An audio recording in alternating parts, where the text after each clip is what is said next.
And now we want to welcome you to a panel that will bring together two, well, three distinct but yet interconnected perspectives on economic and technological dynamics in Asia. So we want to welcome to this panel, to this segment, anthropologist Nicolas Lainez, who will delve a little bit into social and cultural impacts of microfinance across Asia, Southeast Asia, and complementing Nicolas's intervention, Nepali economist Javed Alam will examine the interplay between economy and technology in India and Nepal, shedding a little bit light on recent transformations of their regional implications. And we will hopefully count also on the intervention of Zhao Wei, who will be joining us as well. She's not yet here, but she will be probably joining us maybe later, bringing also a takeaway from China. So thank you very much, Nicolas and Javed. Uh, and yeah, maybe we can start with Nicolas if you want. You can also do your intervention in Spanish if you prefer. I mean, either Spanish, English, or French, whatever you prefer, it's fine. So welcome, Nicolas. Thank you for accepting our invitation. And yeah, I'll leave you the floor so you can present a little bit your takes on this question. Bonjour, merci. I have a question for Javed. Javed, do you understand French? No, not really. Okay, then I'll talk in English so we can interact better. So I'll present my trajectory and then I'll present the current project that I'm working on, which is partly funded by GRIP. So let me share my presentation. PowerPoint. Oh. Ouvrir les paramètres système. Okay, sorry. Sécurité.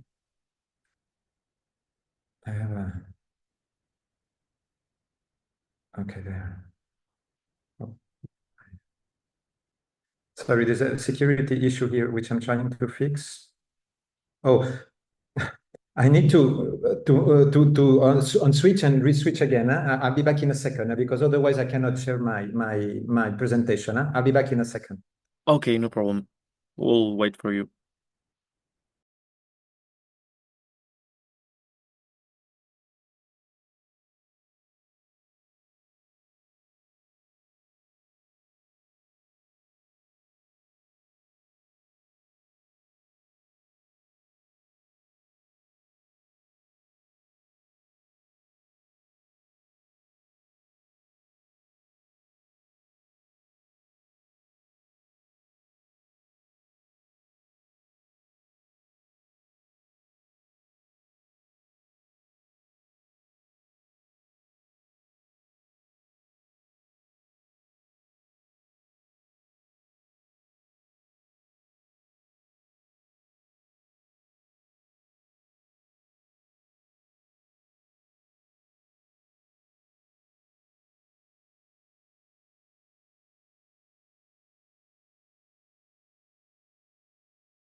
Hi again, sorry.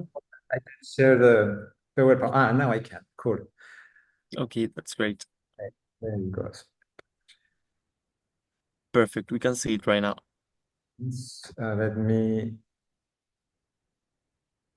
launch the PowerPoint. Okay. Now, yes? You see the picture? Perfect. Yeah. Yes. So I'll start with the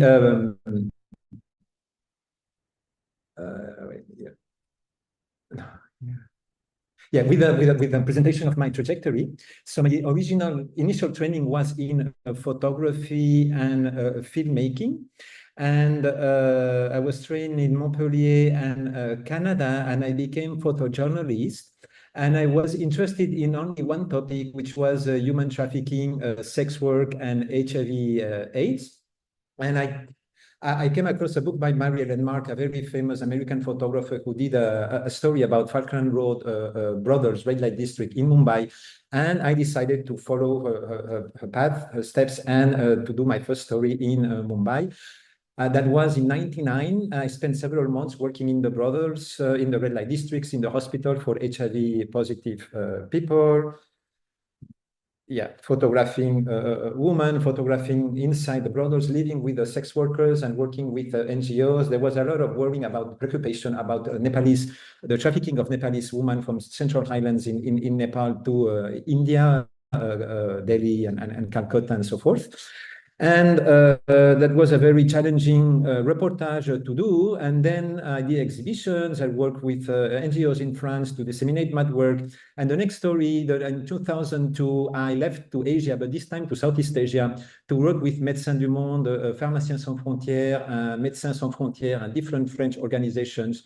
There was also a lot of preoccupation about the trafficking of women, Cambodian women and Vietnamese women to Cambodia, and HIV/AIDS also. There was a pandemic. So again, with the help of social workers, etc., I spent several months working in the red light districts, covering daily life of sex workers, working in shanty towns in Phnom Penh. All these shanty towns are now gone, being replaced by high-rise buildings financed by the Chinese, working with sex workers in the public parks, with their clients, and so forth.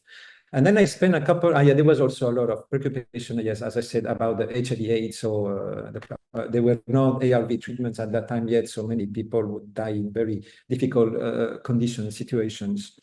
Then I moved to Thailand and I covered several hotspots, several border areas, hotspots for trafficking, for cross-border trade and cross-border smuggling and so forth. That is, this picture was taken at the Thai border with Poipet, Anandya Pratet and Poipet. Is the road between Bangkok and Siem Reap. There was an industry, casino industry, vibrant industry, casino, child begging industry, smuggling of goods and clothes across the border, the smuggling also of Cambodian children to Bangkok for begging, and the arrest by the police and deportation back to Cambodia in the vans of the immigration police, and etc. So I did my job as a photojournalist, doing exhibitions in Europe, at the FNAC galleries in Paris and Spain, in the US with universities, in Spanish airports, with UNESCO, with the UN agencies, NGOs, and so forth. But I realized that I was kind of stuck in a narrative that the NGOs, the media, the IGOs, and the state were building. It was a victimizing narrative that presented all these women as being very naive and being deceived and transported and exploited. So all the agency of these women and their families and networks and all these structural issues were totally removed, no, from the picture. And I saw that because my pictures were telling the same story, or no. So that's when I decided to stop being a professional photographer and resume academic studies.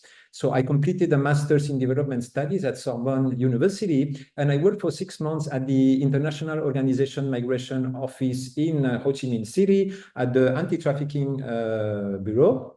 And at that time, I didn't know if I wanted to become a UN official working on this issue to improve things or to do research. And I realized that IOM, like other UN agencies, was a very political and bureaucratic machine. And I wasn't too interested in committing myself. So I stopped and I did another master and started a 7-year-long PhD. For my PhD, I moved to Ho Chi Minh City, and I worked for 7 years for an anti-trafficking NGO as a lead researcher. And I did field work for almost 3 years, 2.5 years, 3 years in the south of Vietnam, Chau Roc here, on the border between Vietnam and Cambodia, because many Vietnamese women were crossing the border to go to work in Phnom Penh and Siem Reap as sex workers. I also did field work in Can Tho, a small city here, and I realized that sex workers were not going to Cambodia anymore, but to places like KL and Singapore. So I did field work in Saigon for preparing my way to Kuala Lumpur, and I ended up in Singapore, where I spent 5 months in the apartment of one broker facilitating the migration of Vietnamese sex workers to work illegally in Singapore. I'm an anthropologist, so I used ethnography and collected qualitative data. As you can see, these notes with the kinship trees and economic data about care economies, debt economies, migration economies, and so forth. I use photography and ethnographic methods to document, for instance, the cross-border illegal movement across the Vietnamese-Cambodian border using GPS, photography, and notes. I work also in the shanty towns, Vietnamese shanty towns in Phnom Penh, where many families were very poor. Vietnamese families were poor and stateless, so they had to sell the virginity of their daughters. And so I look at sexuality and sexual economies mainly. And that was Ju Chat Road, the vibrant Vietnamese red light district in Singapore, that I rented a room in the apartment of a broker and spent 5 months doing full ethnography and collecting very incredible data about mobility, debt, working as illegal sex workers in Singapore, and so forth. Those are the red light districts, a picture of the red light districts where the Vietnamese would work. So I did my job as a researcher. I published academic papers that gave me access to postdocs and fellowships and eventually to a permanent job at the IRD. And I also published research reports for the NGO I work with as a researcher, and that were disseminated in the NGO, IGO, government diplomacy community. Actually, so one of these reports was downloaded tens of thousands of times, much more reading than the academic papers. The problem with this topic is that it was hard to sell to the academic institutions I was applying for jobs. I was based in Singapore. So in Southeast Asia, at least, universities are not very keen to support research on prostitution, illegal matters, illegal trafficking, illegal migration, and so forth. So because I had worked on debt for a long time, so I decided to look at credit, because there was a credit. I realized in Vietnam, on a trip to Vietnam, that there was a credit boom in Vietnam that did not happen at the time I was doing my fieldwork in Vietnam in the late 2000s. So I proposed a project on financial inclusion, digital lending, risk assessment for unbanked populations, and so forth. And I managed to secure a job at ICS, the Institute of Southeast Asian Studies in Singapore, and also to teach at NUS. So this project that I started in 2018 or 19 at that time, so there was this huge credit boom in Vietnam, like banks and financial companies and black credit gangs. You can see the posters here next to Credit, which is the main financial company in Vietnam. They were all very aggressive in advertising their financial products and all sort of microfinance products and so forth. So I spent 3 years doing research, also during COVID, doing research about this microfinance, small loans, and the digitalization of these loans, and what happens when people don't pay, credit risk, and when there is a debt crisis, people cannot pay. So these banks, they hire like kind of gangsters who become like blue collars, and they use very controversial methods and techniques to recover past dues, past loans. So the project I proposed to the IRD for my recruitment was about credit, the impact of credit in Vietnam, and the second component of it was how the credit boom transforms certain economic sectors and activities, including the funding based on that of international migration from Vietnam to Northeast Asia mainly, and to Europe. So my research topic is credit risk, which is the probability that a borrower will not repay a loan. So there is a lot of research and a lot of knowledge from a statistical perspective about credit risk, how banks, credit institutions, international organizations assess credit risk using very sophisticated tools. But there is much fewer research in social sciences about credit risk. Sociology and economic economic sociology and anthropology, I've paid very limited attention to credit risks. So there are three areas that I'm looking at. The first is the evaluation, the assessment of credit risk, how lenders, banks, criminal gangs, financial companies, peer-to-peer digital lending apps, and so forth assess credit risk for unbanked or populations that have limited banking history. And how also borrowers assess credit risk, because they don't have the tools that banks and lenders use, but they have other ways, other socially constructed knowledge and ways of assessing credit risk.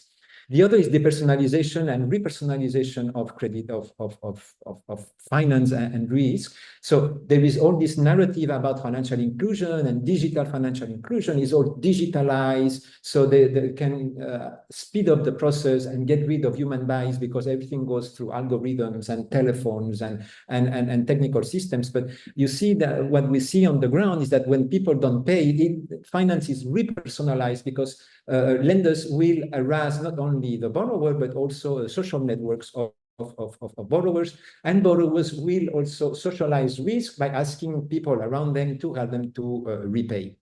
And the last aspect, the last component is debt crisis. What happens when a migrant or a borrower cannot repay, a migrant cannot repay, his or her relatives cannot repay, etc. No? So my project, I won't go into detail because I have no time, but my project makes substantial contributions to studies about financialization in the Global South, economic sociology and anthropology of risk, and migration studies. So just to take the migration studies contribution, so Vietnam is one of the top recipients of remittances in the world. Like every year, hundreds of thousands of migrants overseas send up to $14 billion.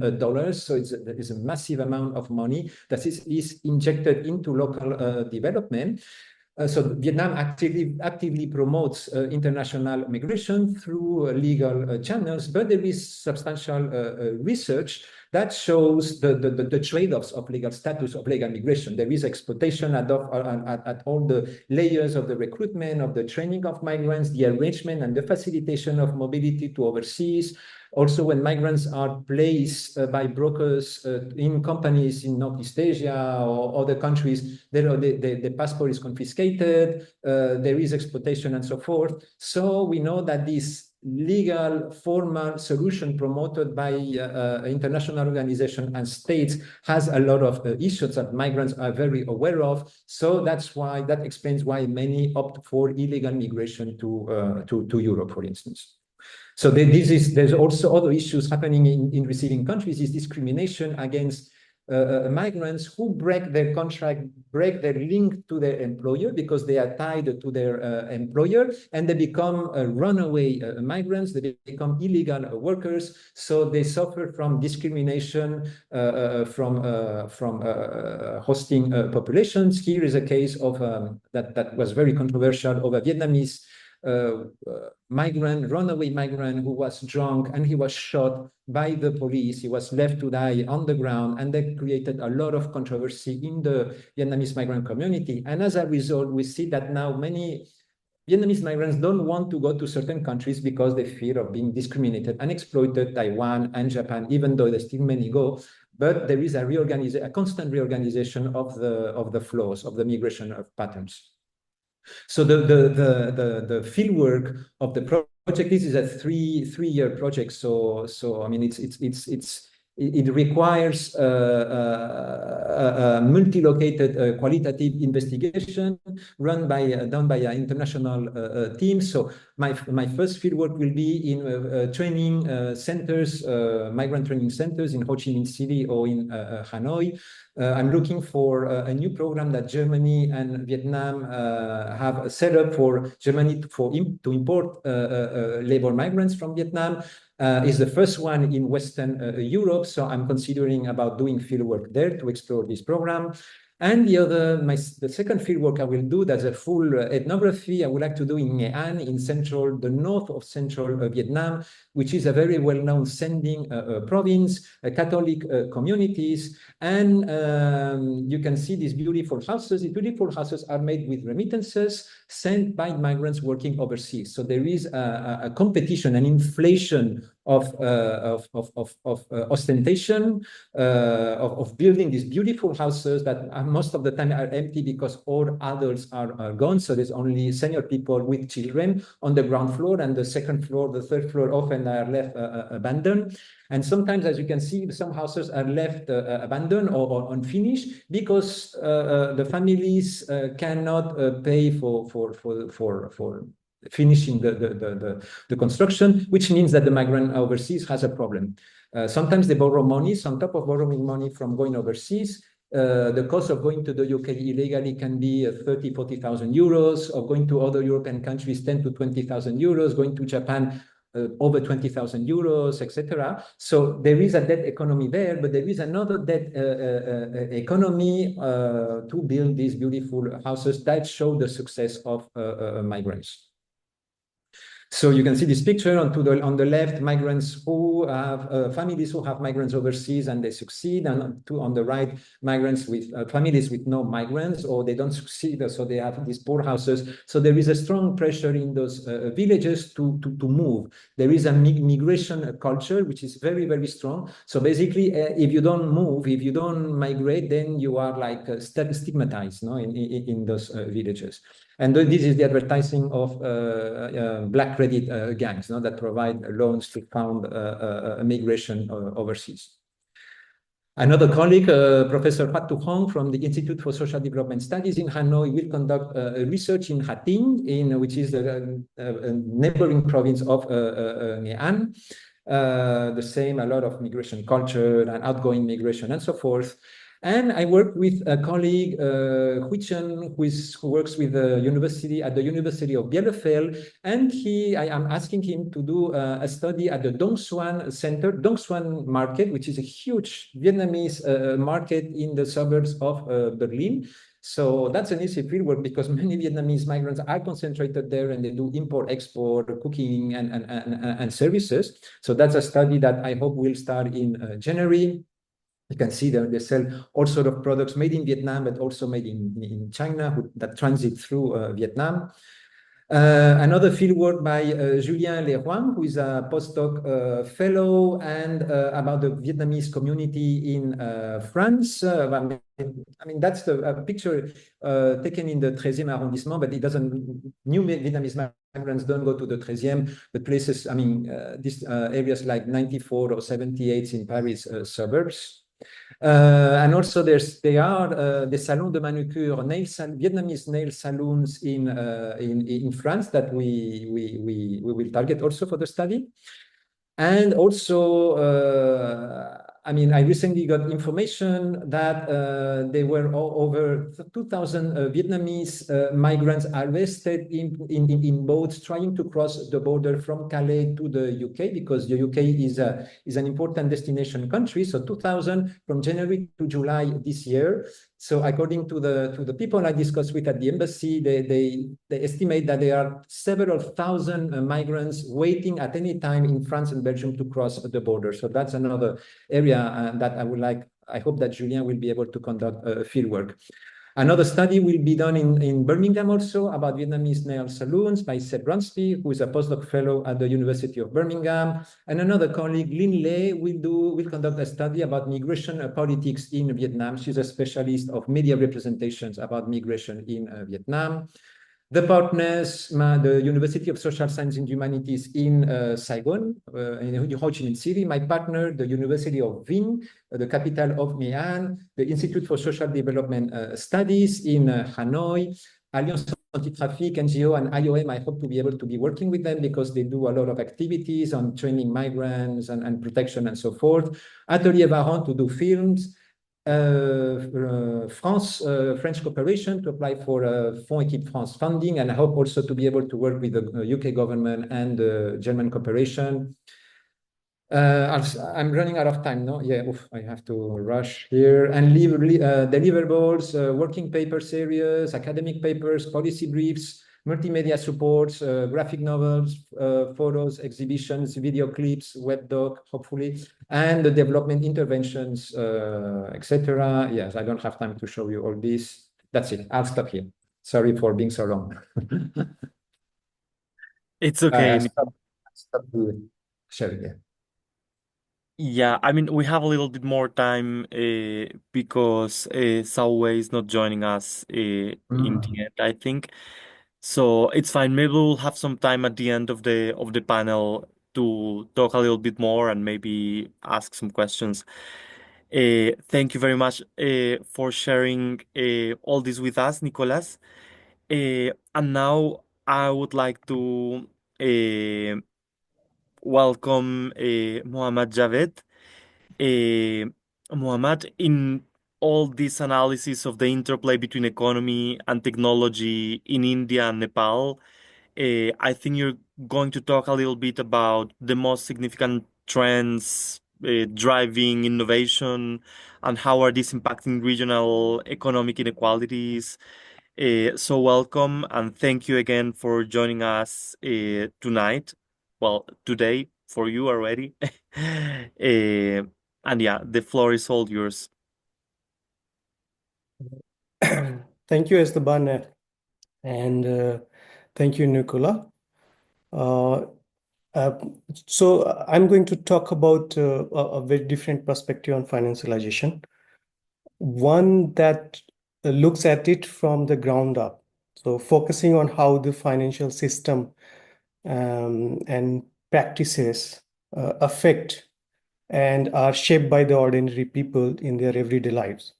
So this perspective moves away from the usual top-down view of financial markets, policies, and institutions, and instead highlights the way in which individual communities and local network engages with the engages and navigate with financial systems.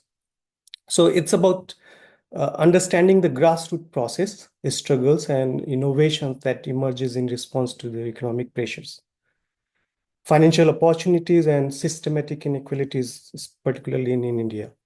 So this financialism is unfolds at the grassroots level. So I'm going to share two main stories.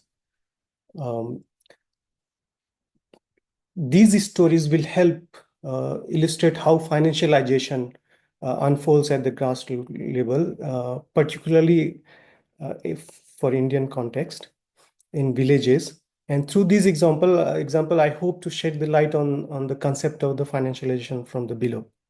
So the first story is about the Sahaj, a digital platform in India that acts as a mediator between the government and citizen for accessing various public services. However, Sahaj is not merely an intermediary for citizen services. It's a node for financialization at the grassroots level in India. So without it, many financial processes and access points for the marginalized community would be significantly constrained. This second story focuses on the experience of low-skilled labor migrants from India and who travel to Gulf countries. And this would not be very far from the Nicola's point, which he is going to work on. These migrants send home remittances that play a very transformative role in shaping the socioeconomic fabric of their communities, particularly among socio-economically backward Muslims in eastern Uttar Pradesh.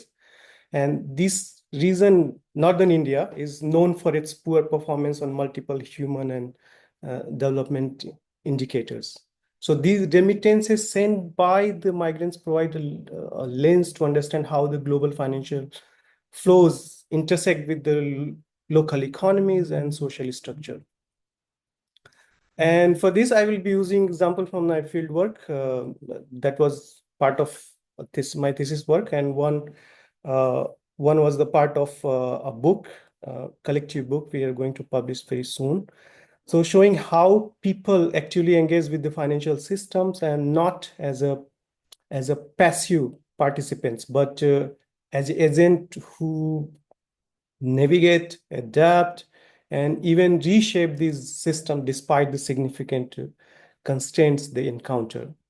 So to begin with the Sahaj, it operates through what are called the common service centers. So these service centers are the physical location in villages and a small town across India.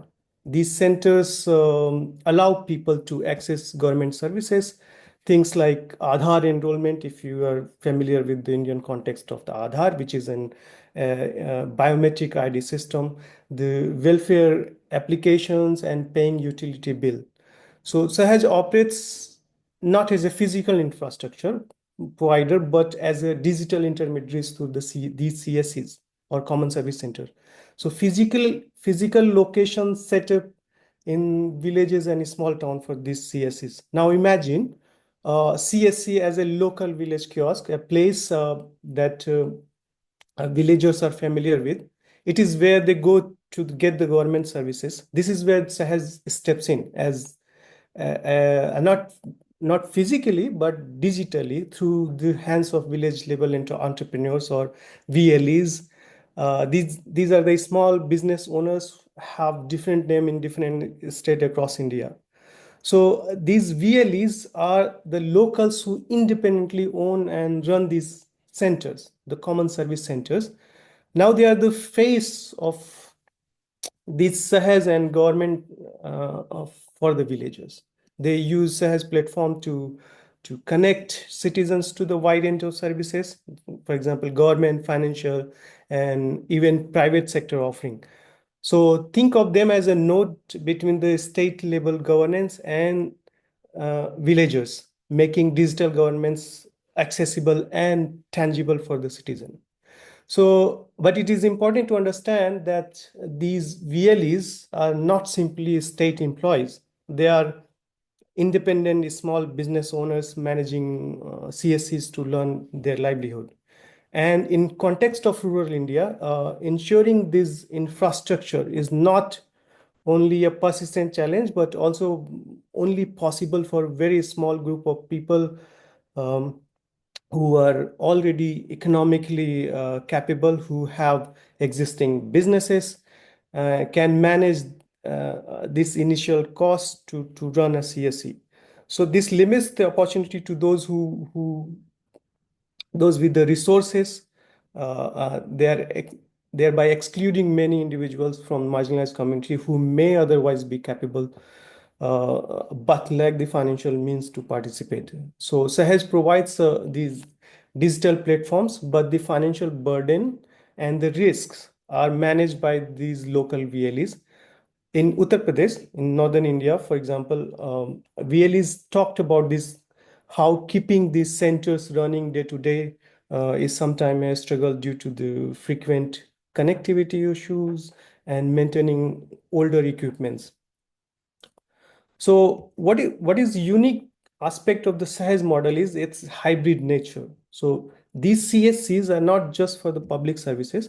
Sahaj as a platform encourages VLEs to also offer private sector services like selling insurance, doing mobile recharges, and or handling their digital transactions. So picture a villager walking into a CSC, and this may be there to update their Aadhaar, but SAES is also nudging the VLEs to promote private services. So this dual role puts VLEs in tight spot. They have to juggle the needs of the citizen and who largely come for essential government services while also trying to sell the products like insurance or financial services um, pushed by the Sahaj and to meet their commercial expectations. So in reality, many of these rural citizens are simply not interested in purchasing these additional services. They come to the CSC because it's their local equivalent of government office, and anything beyond that is often seen as a secondary or non-usable for them. The CESSMA platform then dictates how these services are delivered, the government services. So for a villager walking into CSE, they see a familiar face as a business owner, someone they know from their community. They may trust the VLE to help them navigate a form, government form or update a record. But behind that, a trusted face lies as the digital intermediaries, which CESSMA also represent. The VLE may be there to help, but it is the technology that ultimately decides how successful their visit will be. For example, if the platform runs into a connectivity issue or a technical glitch, the VLE cannot do anything to change that. So they are just as constrained by the technology as the villagers are. So what we are witnessing is a shift where governance become less about the personal interaction and more about the algorithmic control. So this system determines eligibility, process request, and maintains the citizens' data all through an interface that's beyond the VLE's control. And the relationship between the CESSMA and CSE really boils down to this, that CESSMA provides the digital platform, but the actual interaction is carried out by the VLEs at the local level. And it is a hybrid model that is an attempt to balance the efficiency of the digital platform with the familiarity of the local engagement. And the CSE become the face of this digital governance. But it is mediated through the local entrepreneurs who carry the weight of the financial, logistical, and community responsibility also. So this combination of the centralized digital governance tool implemented through these local intermediaries is where the process of financialization begins in India. These VLEs or the local community members who take on the role of intermediaries between the citizen and the state. On paper, this is a wonderful example of public-private partnership, bringing services closer to the people, but the reality is much more complicated. And now, another key aspect of CESSMA model is the prepaid wallet system. So this is the system through which the VLEs process transaction. So really need to keep a minimum balance in their digital wallet to provide services. If their balance runs out, they cannot process any one document until they top it up. This means that the financial risk is pushed onto the VLEs themselves. Think of it like a prepaid card that you use for your shopping, but instead of personal purchases, this wallet is used by the VLEs to process transactions for each document they process. So here's how it works. So deliver any services, be it an Aadhaar update, welfare registration, or utility bill payment, VLEs need to have money in their digital wallet. Each time they process a service, a fee is deducted from this prepaid balance. And here, and the catch is, if their balance run out, the VLEs are unable to process any transaction until they top it up again. So essentially, it's a no balance, no service situation. Now, this might sound like a straightforward approach, but it comes with a few serious challenges, especially for the VLEs operating in rural areas.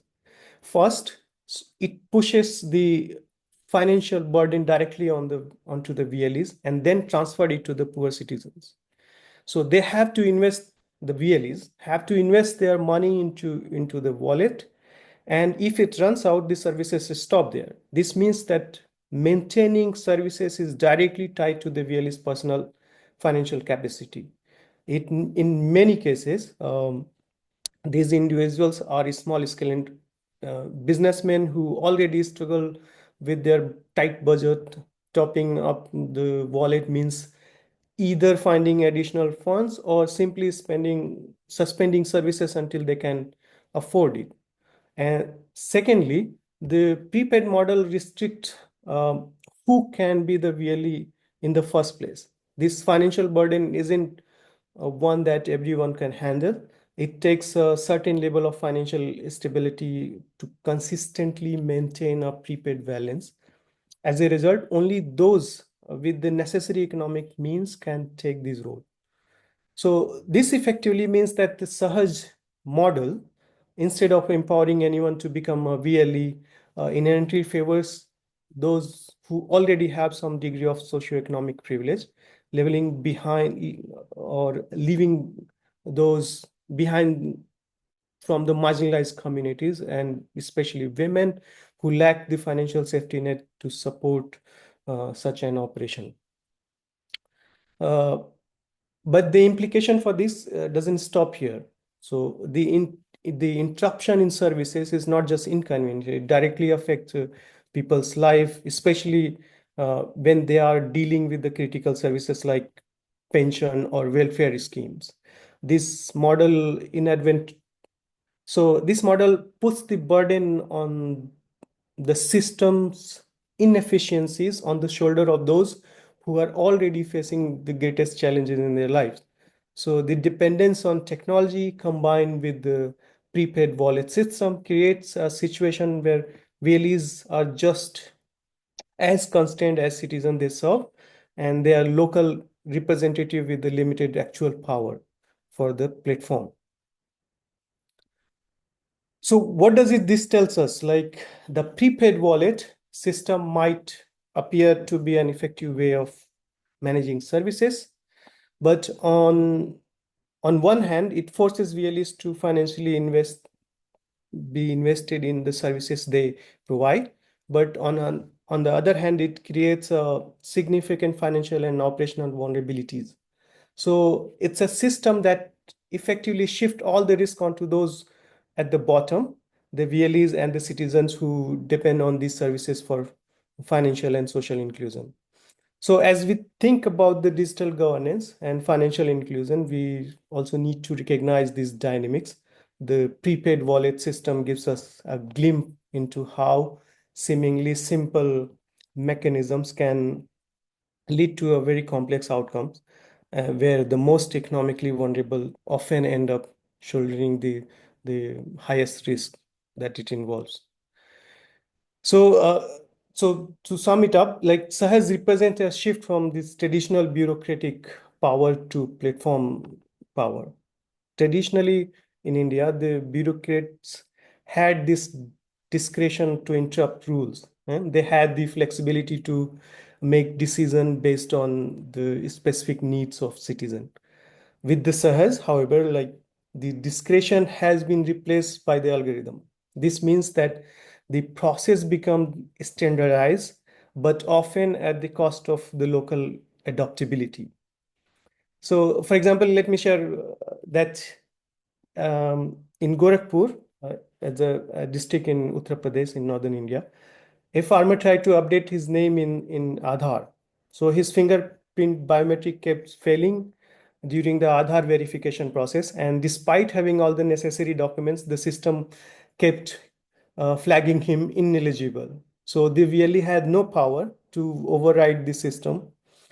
In this moment, we see that how the efficiency of digital governance can also lead to the exclusion, and particularly for those who do not fit neatly into this algorithmic expectation.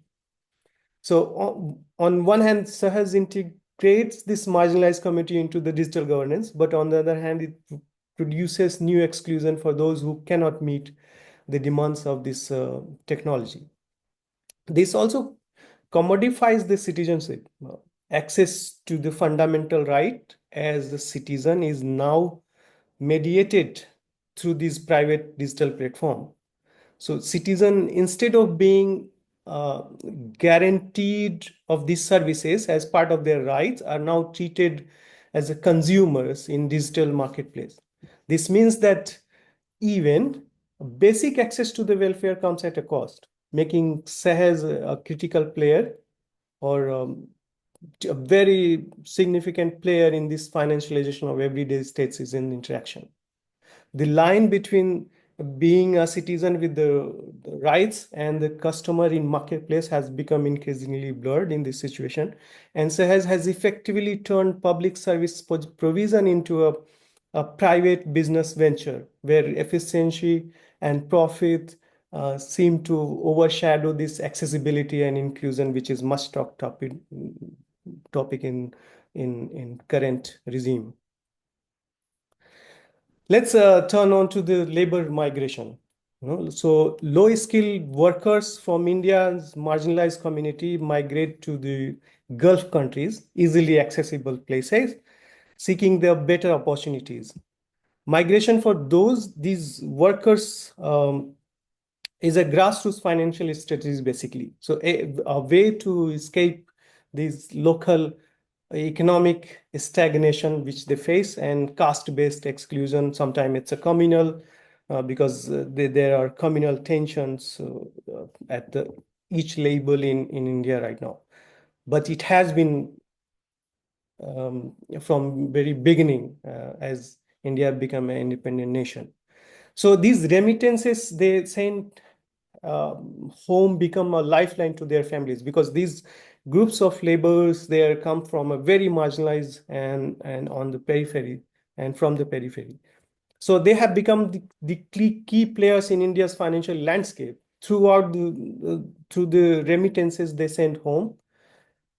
I think Nicola talked about the one aspect of this these migrants in different countries. To put in perspective in Indian context, like in 2022, India received $100 billion of remittance, and now 30 to 35% comes from the Gulf countries.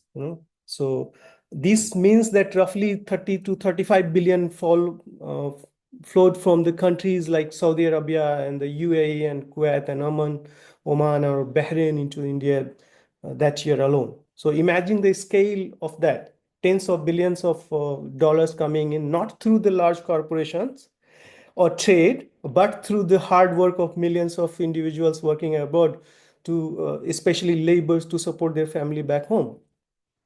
So the money coming is from Gulf countries, not just a number. So it's a life changing for millions of families. These remittances are differences between the subsistence and the better future for many rural households.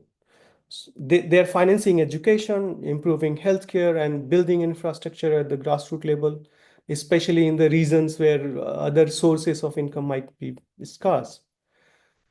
For example, a plumber from Uttar Pradesh working in Qatar sends a $200 each month goes towards the buying lands at their home place, or building concrete house, and ensuring his children go to school. And this flow of money changes the entire trajectory of his family's future. So the remittances become the powerful force in reshaping the socio-economic realities, offering not just the financial stability, but also the chance for social advancement in rural areas, and often that lag behind on all the human development indicators. But migrants do more than just send money. They bring home something equally transformative, like, for example, digital knowledge and technology. Many of these migrants, while working abroad, learn to use digital platforms of financial transaction, from money transfer apps to online banking services. When they return to their villages, they bring with them the familiarity with these digital tools, and they start using them for everyday transactions. This introduction of digital financial tools become a game changer in a sort for their home communities they live around. So let's imagine a migrant brought back a refurbished laptop from Oman, which is a true story from my field work. And his son started using it to access the online resources on courses, eventually securing a very good job for himself. So this laptop become more than just a tool. So it become a conduit for financial inclusion and social economic upliftment. And migrants help their families and neighbor navigate these digital banking apps, pay bills online, or even learn how to use their smartphones for the simple transactions. So they are integrating entire community around them into a digital financial ecosystem, one household at a time, in a way. So migrants also play a role in expanding this social financial network. Typically, one family member paves the way and other follows in the family.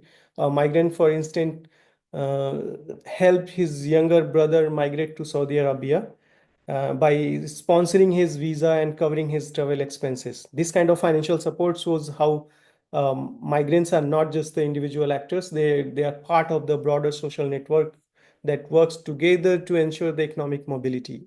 And these networks help to multiply the financial benefits, using the social capital that is vital in these communities where formal financial systems are not always accessible.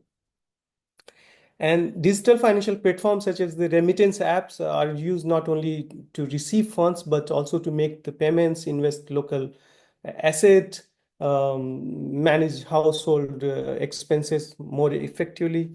By engaging in these digital practices, uh, migrant families are actively participating in the broader trend of the financialization at the grassroots level, where everyday economic activities are turned into the data point within the digital financial ecosystem. This means that rural communities, which might otherwise remain disconnected from the formal financial market, are gradually integrated into the digital financial economy, and not through the state initiative or the banking campaign alone, but through the personal experiences of and practices of their own community members.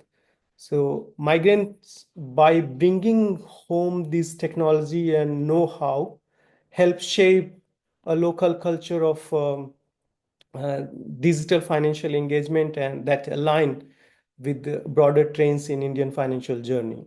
So I had some more points, but I think do I have more time, or like should I conclude? Yeah, maybe we should be finishing in 2 minutes, but Yeah, yeah, okay. go on. You have So 2 minutes to finish if you want. So as I conclude, Sahaj platform and labor migration to Gulf demonstrate how individuals at the grassroots level actively engage with these financial systems, bringing about agency, uh, empowerment, and community changes.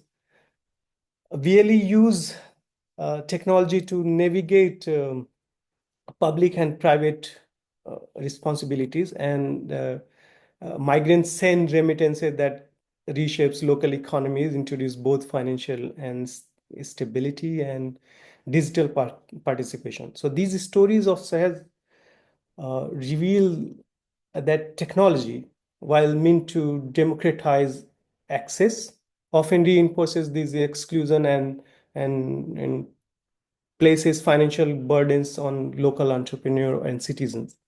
Similarly, the migrants' use of remittance platform, while a critical source of support, also commodifies what were once deeply personal familial relationship, and inserting financial and transactional norms into the social bonds.